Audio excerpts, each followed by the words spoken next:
Compact SUVs are still on the rise, and also electric vehicles are coming more and more. And that's why Volvo is going for the XC40 as the pure electric version. They call it P8 Recharge, but we can also just call it XC40 EV. So, all the details you need to know: exterior, interior, and the electric driving experience. Today, here with Thomas, as you know, in full HD, full screen, and full length. Let's go.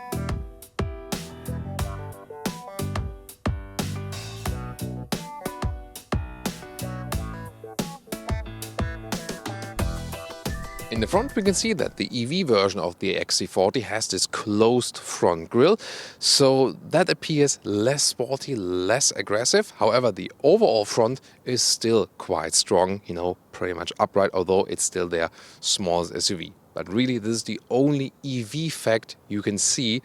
Everything else looks just the same as with the combustion engine. Then here the headlamps, Thor's hammer LED signature, and the main headlamp comes with LED as standard. Optional, you can also get the dynamic cornering light for that. And they also integrated a new sensor here for the upgraded assistance systems. Everything else we know from the other XC40s here in the lower part, this here contrasting spoiler and so on. Fog lamps are in the lower area, and the color here for today is called Thunder Grey. The length is at 4.42 meters, 14 foot 4, or 174 inches. And you see in the side profile, just the same as the XC40 we know. Color-wise again, this one Thunder Grey, but we also have a sage green car for you here today, a very interesting color.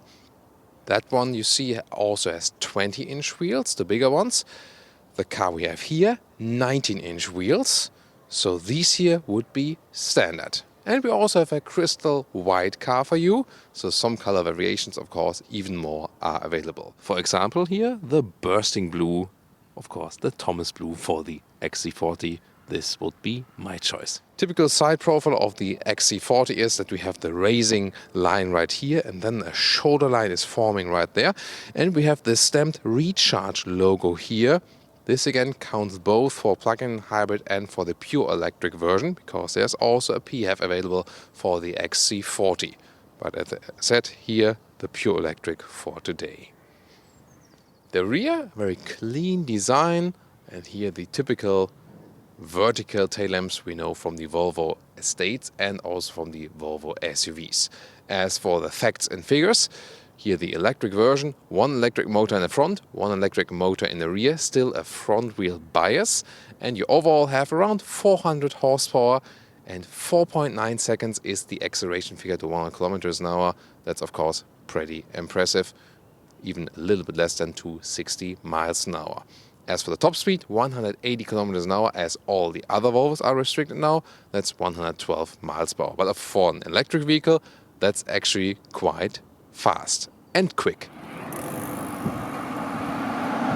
As for the battery size, 78 kilowatt hours gross or 75 kilowatt hours net, giving you a range in good conditions about 400 kilometers or 250 miles.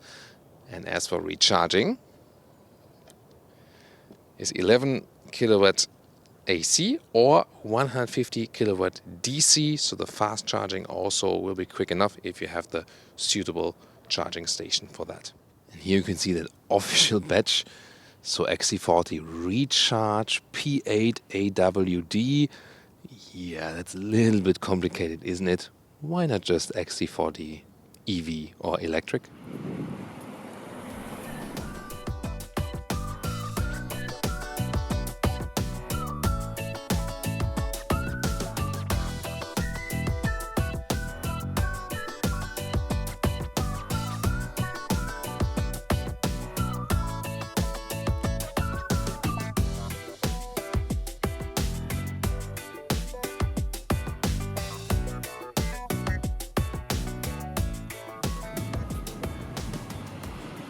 This is a car key with the matte surface, and then the door closing sound.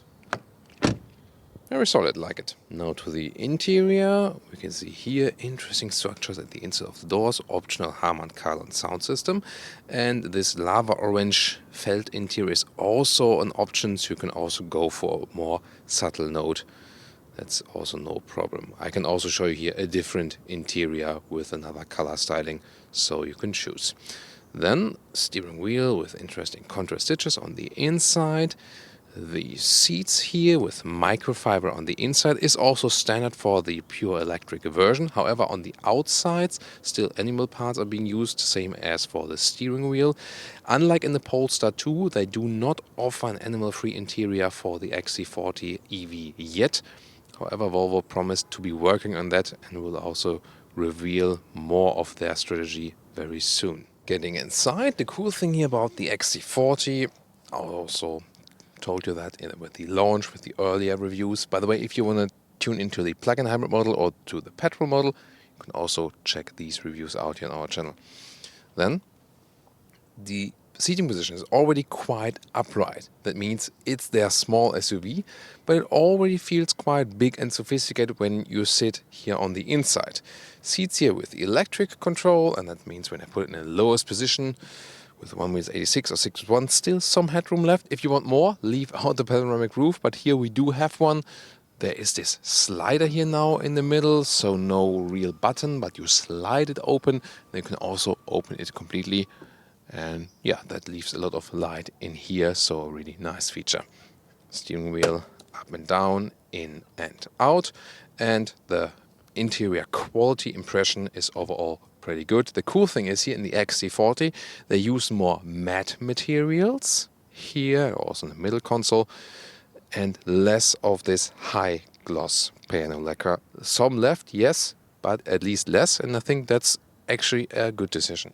Interior overview. First of all, you can see there's this blind button, so to speak. This would be the start-stop button in the combustion engine. Here, there's a seat sensor, so as soon as you sit down, the car knows you're here, and you can just start driving or put it in the D or in the reverse mode, and that's it. So yeah, why not? But you see there is this platform sharing with the combustion engine. Soft touch here then.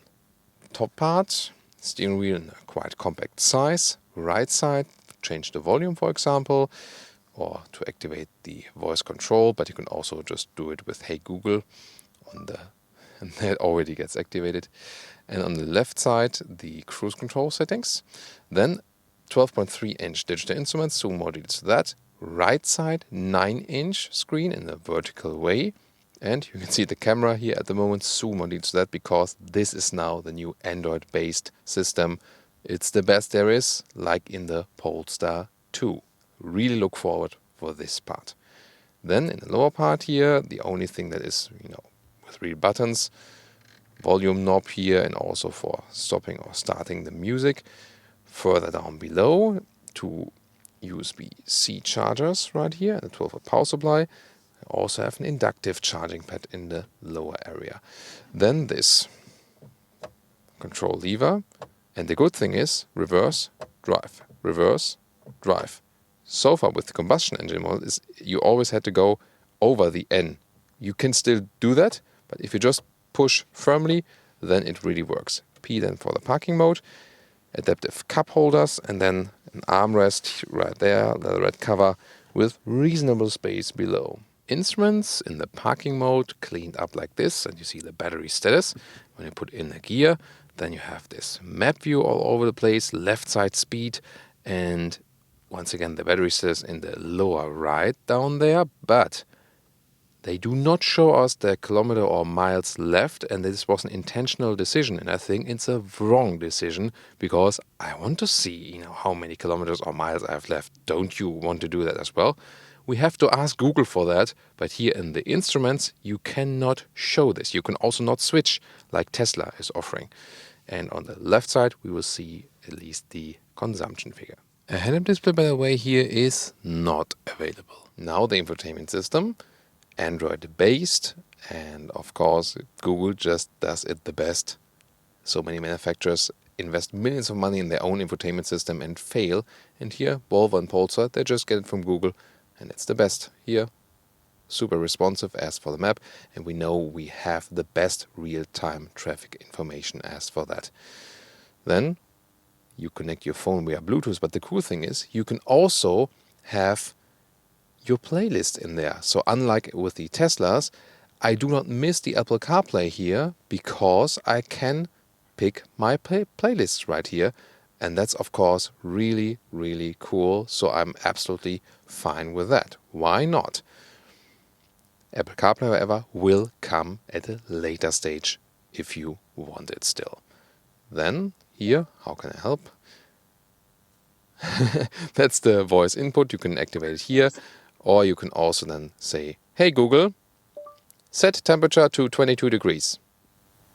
All right, changing the temperature to 22 degrees. And look at that, how fast this is going. It's like real-time voice input. Or, "Hey Google, drive me to Berlin." Berlin is 3 hours and 6 minutes from your location by car in light traffic. So here we go. GPS starts. There we go. And then also the charging is calculated. And see here at the moment, yeah, this will not work, says at the moment. Yeah, I think the calculation is at the moment done by standing still and having the heating on. So we'll see about the realistic range then when we drive that later. At the moment here, all about the infotainment system. So again, best ratings as for the infotainment system, and you can even make complicated calculations. Let's say, "Hey Google, 17 kilowatt hours per 100 kilometers in kilowatt hours per 100 miles. 17 kilowatt hours per 100 kilometers is 27.359 kilowatt hours per 100 miles. That was missing. But see, I'll automatically calculate 17 kilowatt hours in 100 kilometers is 27 kilowatt hours per 100 miles. So I don't even have to do it in my head. And by the way, here, listen to the sound. Harman Kardon sound system. Whoa, yeah. That's cool. Here, surround, all on surround. Mid settings, that's fine. Awesome sound. And now to the rear compartment, easy entry. And you have an upright seating position here with 1.86 or 6.1. Yeah, I can put a hand over my head. Without the panoramic roof, it would be a little bit more. Interior materials at the inside of the doors, also quite good. So high build quality, legroom. There's also some left, so very good usage of space and really comfortably also for the rear seats for tall adults. And you can really drive that one with 5 tall adults because although there's a middle tunnel here, they also put some of the batteries in there. You can still sit here also with 5 tall adults. It's soft here on the middle part as well. I mean, the outside parts with the microfiber again would be even more comfortable, of course. Isofix at the outside parts each. USB-C charger in the middle part, right there. And then we have the armrest with adaptive cup holders. There is a Frunk, yes, a front trunk. You have to release it from the inside like you would release the front hood with a combustion engine. Then here, another opening and is a cover, and then you have to put this one up. And there's then more space, for example, in here for a charging cable bag. Electric hatch, and the trunk is at 413 liters. It's the same capacity than with the combustion engine, so no compromise as for that. Cabin trolley here fits also in a vertical way, no problem. Then we have an even loading sill. I really like that. And if you want to use some of the space below that, you can also do it like this. And then you can, have some more storage right there. So it's actually quite nice. You can also lift up this whole thing. And you can also split the trunk by this a little bit. So actually quite flexible. Then folding the seats, you see it's not possible from here, but 12-volt power supply at least we have. So folding the seats, we have to go around. First of all, the standard measurements. Here the normal length is 37 inches or about 90 centimeters. And the width here, yeah, it's almost a meter or a good meter and 39 inches. And the height here to the cover is 18 inches or just over 40 centimeters. A little bit more overall, of course. For folding the seats then, going around like this. This is then a 2/3, 1/3 split, but there's also a ski hatch available like this. And if you are, with tall drivers, then let's see. Total length of the trunk. Oh, we can go even a little bit longer like this. And then we're at 170 centimeters or 1.70 meters or 76 inches.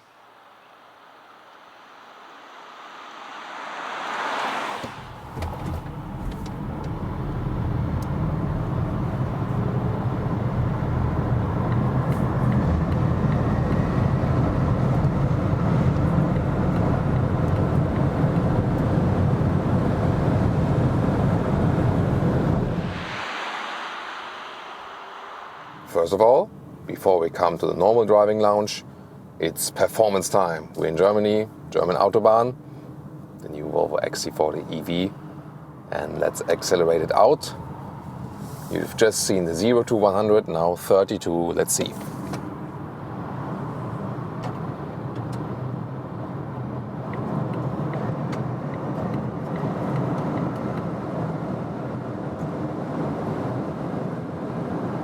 Maximum speed 180 kilometers an hour, 112 miles per hour, and that's super quick, definitely.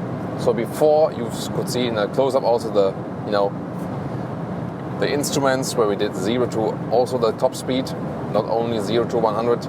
Really impressive, great acceleration, and this came so flawless. 184, 185 maximum speed. Here's also unlimited speed area on this German motorway, and I mean, we're driving really, really fast, and the noise insulation is still somewhat reasonable, somewhat good. And now let's reset the consumption meter and tell you what's the economy when we drive full speed. And that is at 40, let's see if it changes somewhat. Somewhat 40 kilowatt hours on 1 kilometers, and that means now about 50.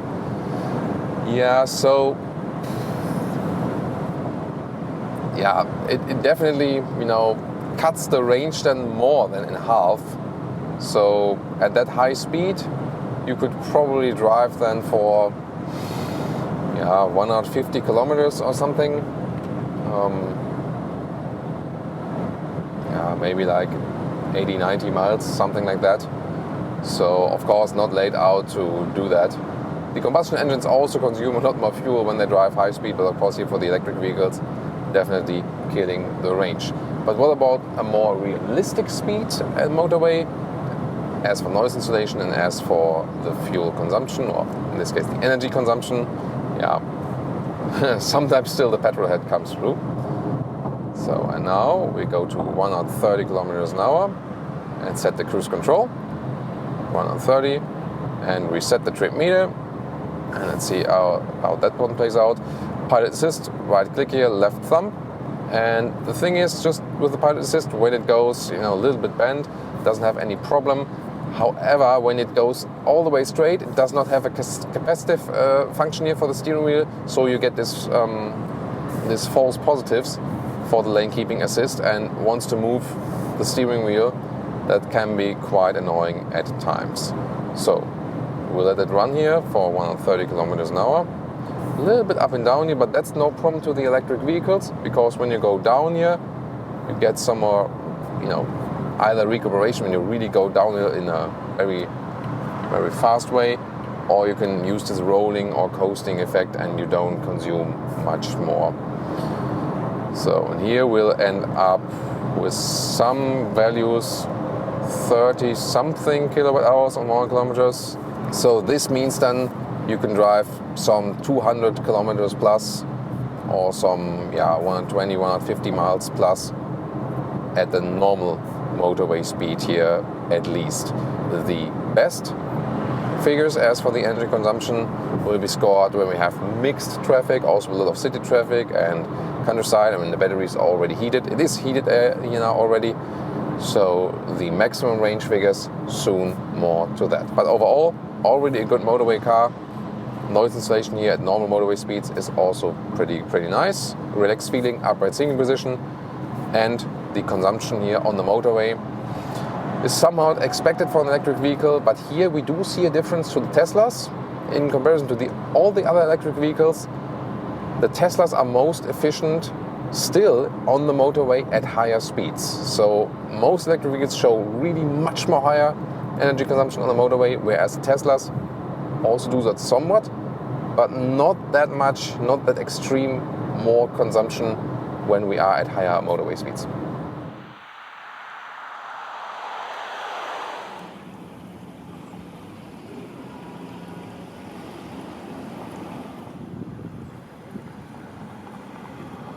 Welcome to Thomas's Driving Lounge with the Volvo XC40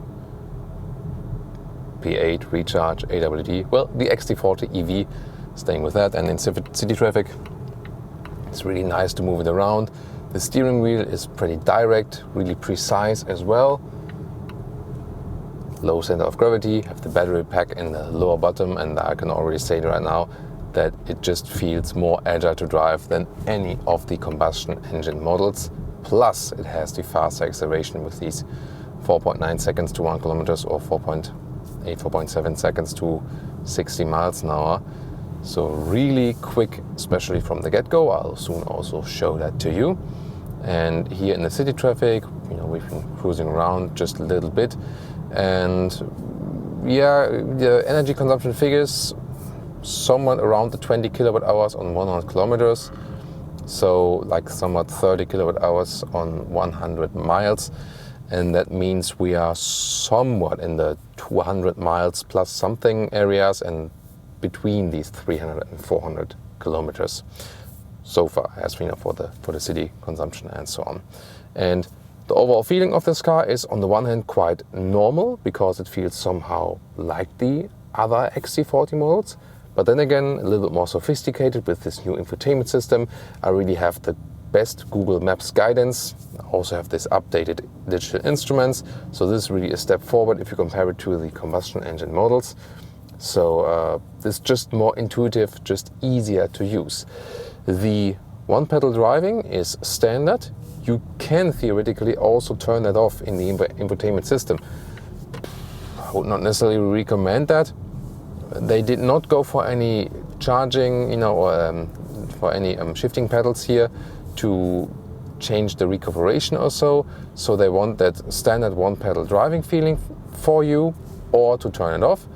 And usually with the electric vehicles, you get used to that. You just lift your foot off the throttle and then the car is decelerating. What they also did here is a technology we haven't seen so far, so-called brake blending. And that means even if the battery is fully charged and you lift the throttle, you still feel as you would have recuperation, but in this case then it's done by the brakes. You might remember from our Tesla reviews or also other electric vehicles, when you are fully charged and you lift your foot off the throttle, the car is just rolling, coasting, sailing, but not braking. And you have to brake it yourself. And sometimes if you're not used to that and you don't know, in the first moment, oh, wait a minute, battery is full, at the moment it's not recuperation, have to hit the brakes. Here they wanted always to have the same feeling for the customer and therefore do this brake blending technology like this, that you have a seamless transition and you always have the very, very same feeling. And very interesting, and yeah, why not? Because even me, sometimes you forget and then you were irritated or something. However, more irritating is really I only see the battery status in percentage and I do not see the remaining range, and that is really irritating to me. When I drive the electric vehicles, I really want to see the remaining range. I just want to have that, So here now in the city traffic, I have sneaked myself forward, and this could be a very good moment when the traffic light jumps to green and I just do a 0 to 50 and sneak myself, and that's it. Yeah. As everyone. So yeah, haven't had it that sporty in the Volvo for a long time. Really super quick acceleration. The all-wheel drive has no mechanical link, of course. One electric motor in the front, one in the rear. Important information, there will be a different version later with just one electric motor in the front, which is then a cheaper entry version, also with a lower horsepower spec then, of course. And there will also be lower battery spec versions to save some money. So if you watch this video here at the later stage, maybe it's already available. So this one then being the all-wheel drive model, the P8. Not sure if they will give them other names. Here, this video recording when we are actually right now filming this here at the video launch. So, but I mean, this all-wheel drive, great acceleration, and it also felt evenly distributed. So usually you have a little bit of a front wheel bias, but when you really hit it, then both motors really give you all the maximum boost they have. And once again, it is so cool to move it around here in the city. It just feels very, very agile. It's a lot of fun to drive it. So really the most fun I had, recently was driving the Volvo, and even more fun than in a normal XC40. Of course, being the electric vehicle, we have even more silence in here, and the noise insulation is really good. We'll also soon test it when we drive a little bit faster, but here in the city you hear nothing, super silent.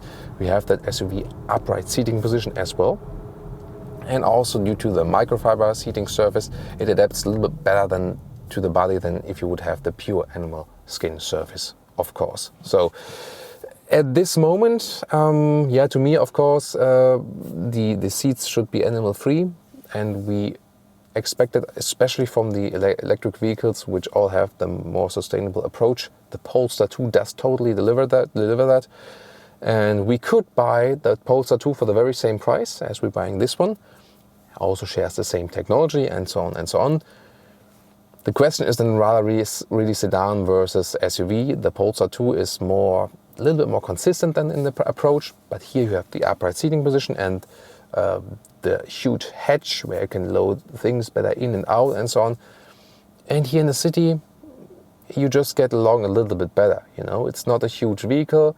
This is something where everyone can be happy with in a way, because it's not too long on the exterior. You can still find your parking spots, but you already have a lot of space on the interior. We've seen that earlier. So it's a very, very good compromise actually. And I wonder why manufacturers came rather late with these approaches. Tesla Model Y, of course, is one of the main competitors here of that Volvo XC40 EV, which is, again, the more suitable name, I think. You can see it maybe here also when I have the route guidance. I have it on both screens. I rather than look at the central screen here in front of the instruments, because that's just easier to read. And here now, lifting the throttle, recuperation, estimation, almost a good estimation. So you have to get used to how big the recuperation is here with this vehicle. And yeah, that's the difference here when driving a city. Of course, we know the energy has to come from somewhere, but we're in the city now. In front of us, then an old Volvo where we really see the black smoke coming out, burning too much oil. And then we have the all-electric here, and at least are locally emission-free. Of course, in the long run, we should produce that energy also in the very best way that we know we only do good in this respect. But that's so far a really tough thing to do, definitely. Here now again, you can practice your recuperation skills. And when you just want to roll, see, it's going further. Just a little bit on the throttle, so you stay a little bit on the throttle, that you just coast and roll further. If I compare other electric vehicles I've driven, I have to say, this one here does not explicitly say, "Hello, I'm electric." Like when we drive a Tesla, they really deliver some kind of different driving feeling. Here, when you step from the combustion engine to the electric vehicle, you could say, yeah, I'm still somewhat at home. This feels like my XC40 I've been driving before. Yet at the same time, it feels somehow more powerful, sophisticated, more agile. So from a customer's or driver's perspective, everything speaks for the electric version driving-wise. There's just an issue with your infrastructure and the range. If you are driving like really long mileage every single day, this might not be something for you. Or if in your country, in your region, next to where you live, wherever, the charging infrastructure is really, really bad, then it doesn't make sense. For all others, I think the electric version is, you know, making more and more sense, definitely. So, and now we'll head on to the motorway to show you also a little bit higher speed. This is, of course, even more interesting right now. City traffic is something where this car really feels at home, and it was so far a very pleasant drive. So although we are really quick, it is more relaxing at the very same time. But you can really choose that, you know, can be super quick or can be more relaxing. And the energy consumption also went down meanwhile. At the moment we are really low because obviously we are starting a little bit higher, then we're rolling a little bit more downhill, and this can really affect things. Now at almost 10 kilowatt hours per 100 kilometers, yeah, that would be almost double the range. But of course, at the end of the review, we'll have a more realistic average than for you. And it always depends on temperature. At the moment, 15 degrees Celsius outside. That's actually quite good for the battery. Not so cold as we had with our recent EV reviews. Now we have the all-wheel drive. The traffic light is about to jump to green. And I'll accelerate it out in the corner, see how the agility plays out there. And also what about the traction and so on. Yeah, a little bit of spin, but really good. See here, the steering wheel was very calm, and now the other cars are starting to accelerate and we are already gone. This is really like a performance vehicle. Pretty cool. So now we can also head to a tunnel. You can even see more of how the car looks like at night. Let's see about that.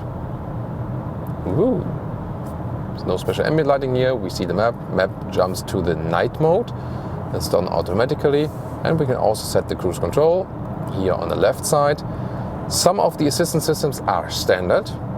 Some others, like the pilot assist, when I click to the right side here, they are optional. Pilot assist then is also steering the car for me, keeping it in a lane.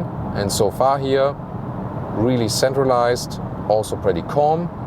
So at the moment I am not steering, and you see there is a bend, like a long bend, but I don't really feel that. So far, really calm. Sometimes we have that these systems are too nervous or so. Sometimes they are not active enough. So you always have to find the sweet spot in between to have the perfect setup. So far, they have also upgraded it. They added also new sensors, of course, for keeping the distance in, to the cars in front of us. So far, pretty happy with that. This tunnel road here will also make a right turn soon. We can also see it on the map, and we'll see how the how the lane keeping assist will play out there. Maybe you've already seen something of the blind spot monitor. Now the next car is approaching. So let's see. There it is. There's this red stripe, and when I hit the turning indicator, then it also blinks. So a more active warning, and it's really good to have that because the B pillar is quite blocking in that view. Other than that, to the front, to the rear, to the sides, it's perfect, just like across to the B pillar for the blind spot. This is a problem, but this should be solved then by the blind spot monitor. So you should definitely get a blind spot monitor with any car, you know. In some cars they're already standard nowadays, depending on the markets also. So some markets make it, with this trim level, I choose this trim level and then offer the customers different things. So we have to see about that later on. I really would like to see the remaining range. Yeah, that's one of the main criticism points, and I still can understand why they didn't show that to us. So, but we can ask Google. Maybe we can ask Google anything, Hey Google, what's the remaining range? You can drive for about 260 kilometers with the remaining charge. So 260 kilometers left at the battery status of 88%, it says. Yeah, I mean, that comes close to my estimations, although our energy consumption at the moment is surprisingly low.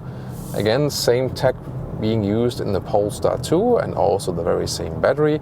Actually, the usable battery is a little bit higher, so the net capacity than in the Polestar 2, I realized.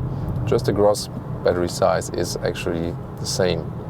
So, I mean, this one stands a little bit more against the wind as for the CW value, or, yeah. that might be the thing why they say like, we want to use a little bit more of that battery. And here again, here the lane keeping assist gets a little bit more nervous. We've set the cruise control to 80 kilometers an hour. We can also change the distance to the car in front of us. So making, for example, minimum, then we feel the car is accelerating more and we're getting sucked into the wind shadow of the other vehicle. Whoa, now really against the sun. To turn the visor down here. Yeah, now our eyes are dark, but really cool views here also to the Hamburg harbor, one of the biggest harbors in Europe. And now is this motorway traffic, again active cruise control, and once again quite calm. So I didn't realize that we're driving faster now than inside city. Of course we'll drive a little bit faster very soon as well, but so far also on the motorway, and it's really loud here with the tire noise and so on. Great noise insulation, really happy with that. So the XC40 is not a new vehicle, but what they have done here, with the introduction of the electric one, it's actually pretty cool. So I'm really happy with that. It feels newer than before, definitely. So I wonder if they also put a facelift into the combustion engine models as for that. So now we're going a little bit fast and also in the corner. And these are also situations then here when we're in fast cornering where change the lanes, you always feel that you have a lower center of gravity. It's really, really nice. It just feels more connected to the road. The suspension here, by the way, is set on a rather sporty note. You feel that here when you're doing the agile driving. Is it not comfortable enough? So earlier I had a situation where I was driving over cobblestones, and this was kind of rough, but it's not an area where I would say it's bad or something, so I'm actually fine with it. We do have the 19-inch wheels here, so you should also stick with that, because you can go for the optional, even cooler looking 20-inch wheels. We had that sage green car earlier, which had, speed camera, best greetings from our whole Autogefuehl team. Thank you for the photo. Not today. So stick with the 19-inch wheels. The 20-inch wheels look always cooler, but they will definitely give you less comfort. And we've had it a couple of times with different vehicles that the bigger wheels really reduce the comfort. So just pay attention to that. And I can just say the longer I drive this vehicle, it's really a perfect drive. I can just say that, And from the segment, it's right in there where really a lot of people, a lot of car customers can use this vehicle. I'm pretty certain that on this EV market, this one will be very successful. There is the price, of course, 60k euros entry price in Germany, for example. It will be a little bit less than soon. 10,000 euros here for the extra trims, sound system. A heat pump is 600 euros extra, for example. The heat pump that is reducing the range losses in winter times. You should get it, definitely. And some other equipment we have here, of course. Yeah, it's definitely not a cheap vehicle at all. So we're also looking forward to more affordable EV SUVs. But in that premium segment, the Mercedes EQA, for example, would also be a competitor. We also have already some content to that. Check the video description to see competitor reviews of this vehicle here, and also the Polestar 2, which is sharing the same tech. But overall, I think with the package they're offering here, they are really very competitive, and I can just say I'm really enjoying the drive. And after our drive now, at the moment, although we had some substantial acceleration in here, consumption meter says 15 kilowatt hours on 100 kilometers, and yeah, that's more like 25 kilowatt hours on 100 miles, something like that. Is that true? Shall we ask? Maybe we ask Google. Hey Google, 15 kilowatt hours per 100 kilometers in kilowatt hours per 100 miles. 15 kilowatt hours per 100 kilometers is 24.14 kilowatt hours per. Okay, so 24 kilowatt hours per 100 miles. That's of course at this moment here a great result. So this would rather be something 400 kilometers plus in range or 250 miles plus in range. So that's actually quite good. It always depends on situation, on the topography, going up and down. But I think if we can really say like the worst is 300 kilometers and the best is like 450 kilometers and the worst is like 190 miles and the best is 250 miles plus, then you're always, somehow safe in your overall estimation. So now we're heading out to some countryside roads, still quite silent in here, and just I think one of the most flawless driving experiences this year definitely so far. And at the end of this drive here, 17 kilowatt hours on 100 kilometers, that's 27 kilowatt hours on 100 miles, with city traffic, acceleration, motorway, countryside, a good mix.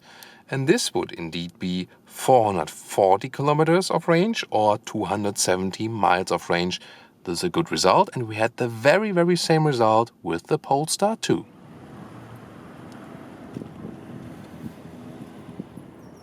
And now to our conclusion for today with the Volvo XC40 here in the pure electric version.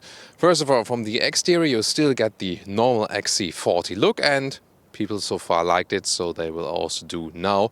Just with the difference with the closed front grille, everything else the same. It does not scream out I'm EV, it just says I'm this Volvo SUV. From the interior we see a good build quality, we also see nice materials, not entirely animal free yet, but Volvo is working on that, at least also for other models and for future concepts.